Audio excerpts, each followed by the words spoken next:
ಇವತ್ತು ಬಿಜೆಪಿಯವರಿಗೆ ನೈತಿಕತೆ ಇಲ್ಲಾರದ ಹೋರಾಟ, ಡೊಂಗಿ ಹೋರಾಟ ಅಂತ ಹೇಳಿದ್ರೆ ಯಾರ ರಾಜಕಾರಣಿ ಇದ್ರೆ ಅದು ಬಿಜೆಪಿದವರು ಅಂತ ಹೇಳಿ ಇವತ್ತು ಸಾಬೀತನ್ನ ಪಡಿಸಿದ್ದಾರೆ. 20 ವರ್ಷ ಆತ ಆಡಳಿತ ಮಾಡ್ತಾ ಇದ್ರಿ, ರಾಜ್ಯದ 2ನೇ ರಾಜಧಾನಿ, 100 ಕೋಟಿ ರೂಪಾಯಿ ಬಜೆಟ್ ಅನ್ನ ಮಂಡನೆ ಮಾಡ್ತೀವಿ, ಒಂದು ತೆಗ್ ಗುಂಡಿ ಮುಚ್ಚಕ್ ಆಗ್ಲಿಲ್ಲ ಅಂತ ಹೇಳಿದ್ರೆ 20 ವರ್ಷ ಆಡಳಿತ ಮಾಡಿರಲ್ರಿ, ನಿಮ್ಗೆ ನಾಚಿಕೆ ಆಗ್ಬೇಕು. ನಿಮ್ಗೆ ಇವತ್ತು ಈ ಮಾಧ್ಯಮದ ಮುಖಾಂತರ ತಮಗೆ ಹೇಳ್ತಾ ಇದೀವಿ.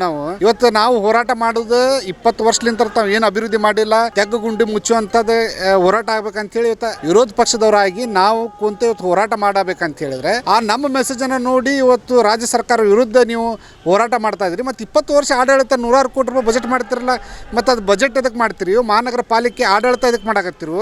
ಅದು ಕೈ ಬಿಟ್ಟುಬಿಟ್ರಲ್ಲ, ಬರೀ 1 ವರ್ಷ ನಮ್ಗೆ ಆಡಳಿತ ಮಾಡಕ್ಕೆ ಕೊಡ್ರಿ.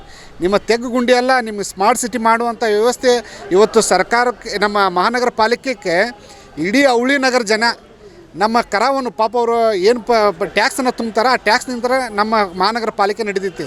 ಆ ಟ್ಯಾಕ್ಸ್ ಎಷ್ಟು ತುಂಬ್ತೈತೆ ಅಂದರೆ ಇವತ್ತು 100 ಕೋಟಿ ರೂಪಾಯಿ, ಕನಿಷ್ಠ 1200 ಕೋಟಿ ರೂಪಾಯಿ ಬಜೆಟ್ ನಾವು ಮಾಡ್ತೀವಿ. ಬಜೆಟ್ ಮಾಡಿದ್ರು ತೆಗ್ಗು ಗುಂಡಿ ಮುಚ್ಚಲಾರದು ಇವತ್ತು ಹೋರಾಟ ಮಾಡಾಕ್ತೀರಿ. ಅಂದ್ರೆ ನಿಮ್ಮ ಕೈಲಿ ಏನು ಮಾಡೋಕ್ಕೆ ಸಾಧ್ಯ ಇಲ್ಲ ಅನ್ನುವಂಥದ್ದು 100% ಇವತ್ತು ತೋರಿಸ್ಕೊಡಾಕ್ತೀರಿ. ಇವತ್ತು ನಿಮ್ಮ ಹೋರಾಟದ ಗುರುತಾಗತ್ತೆ. ನಿಮ್ಗೆ 1200 ಕೋಟಿ ರೂಪಾಯಿ ಬಜೆಟ್ ಆಗಲಿ, ಅಥವಾ 2000 ಕೋಟಿ ಬಜೆಟ್ ಆಗಲಿ, ಅಥವಾ 3000 ಕೋಟಿ ಬಜೆಟ್ ಆಗಲಿ, ಮಹಾನಗರ ಪಾಲಿಕೆದೆ ಜನ ಟ್ಯಾಕ್ಸ್ ಕಟ್ಟಂಥ ಜನಕ್ಕೆ ನೀವು ಇವತ್ತು ಅಭಿವೃದ್ಧಿ ಮಾಡೋಕ್ಕೆ ಕೊಡಾಗತ್ತಿಲ್ಲ. ಅದ್ರ ಜೊತೆ ನಮ್ಮ ಹೋರಾಟ ಹಿಂದಕ್ಕೂ ಏನಿತ್ತು, 10 ಕೋಟಿ ರೂಪಾಯಿ ರಾಜ್ಯ ಸರ್ಕಾರಲಿಂದ ವಿನಯ್ ಕುಲಕರ್ಣಿಜಿಯವ್ರು ತೊಗೊಂಬಂದಾರೆ, ನೀವು ಅದು ಇಂಪ್ಲಿಮೆಂಟ್ ಮಾಡಿರಿ ಅಂತ ಹೇಳಿದ್ರೆ ಅದನ್ನು ಮಾಡೋಕ್ಕೆ ಹೋಗ್ತಿಲ್ಲ. ಒಂದು ಕಡೆ ಅಭಿವೃದ್ಧಿ ಮಾಡ್ತೀವಿ ಅಂದ್ರೆ ಅದಕ್ಕೆ ಅಡ್ಡಗಾಲ ಹಾಕೋದು, ಅಭಿವೃದ್ಧಿ ಮಾಡ್ರಿಪ್ಪ ಅಂತ ಹೇಳಿದ್ರೆ ಹೋರಾಟಕ್ಕೆ ಕುಂದಿರೋದು. ಅಂದರೆ ನೀವು ಆಡಳಿತ ಮಾಡೋಕ್ಕೆ ಲಾಯ್ಕಿಲ್ಲ ಅಂತ ಈ ಸಂದರ್ಭದಲ್ಲಿ ನಾನು ಹೇಳಿಕೆ ನಾನು ಬಯಸ್ತಾ ಇದ್ದೀನಿ. ಇಮ್ರಾನ್ ಇಲ್ಗಾರ್ ಅಂತೇಳಿ ವಿರೋಧ ಪಕ್ಷದ.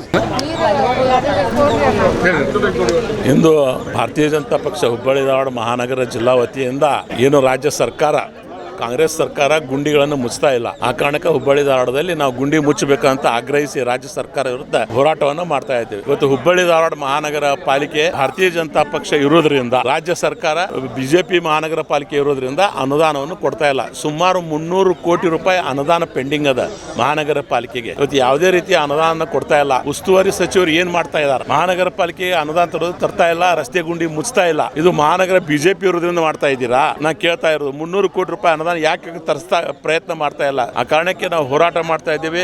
ಇವತ್ತು ಪೌರ ಕಾರ್ಮಿಕರಿಗೆ, ಈ ದಿನನಿತ್ಯ ಕಸ ಹೊಡೆಯುತ್ತಿರುವ ಮಹಾನಗರ ಸ್ವಚ್ಛತೆ ಕಾಪಾಡುವಂಥ ಪೌರ ಕಾರ್ಮಿಕರಿಗೆ ಅವ್ರ ಪಗಾರ 6 ತಿಂಗಳಿಂದ ಕೊಡ್ತಾ ಇಲ್ಲ. ಇವತ್ತು ಮಹಾನಗರ ಪಾಲಿಕೆ ಜನರಲ್ ಫಂಡ್ನಿಂದ ಅವರ ಪಗಾರನ್ನು ನಾವು ಮಾಡ್ತಾ ಇದ್ದೀವಿ. ಆ ಕಾರಣಕ್ಕೆ ರಾಜ್ಯ ಸರ್ಕಾರವನ್ನು ಆಗ್ರಹ ಮಾಡ್ತೀವಿ, ಸಂತೋಷ್ ಲಾಡ್ ಅವ್ರಿಗೆ ಆಗ್ರಹ ಮಾಡ್ತೀವಿ, ರಸ್ತೆ ಗುಂಡಿಗಳನ್ನು ಮುಚ್ಚಬೇಕು, ಮಹಾನಗರ ಪಾಲಿಕೆಗೆ ಬರುವಂಥ ಅನುದಾನನ ಬಿಡುಗಡೆ ಮಾಡಬೇಕಂತ ಒತ್ತಾಯ ಮಾಡ್ತೀವಿ.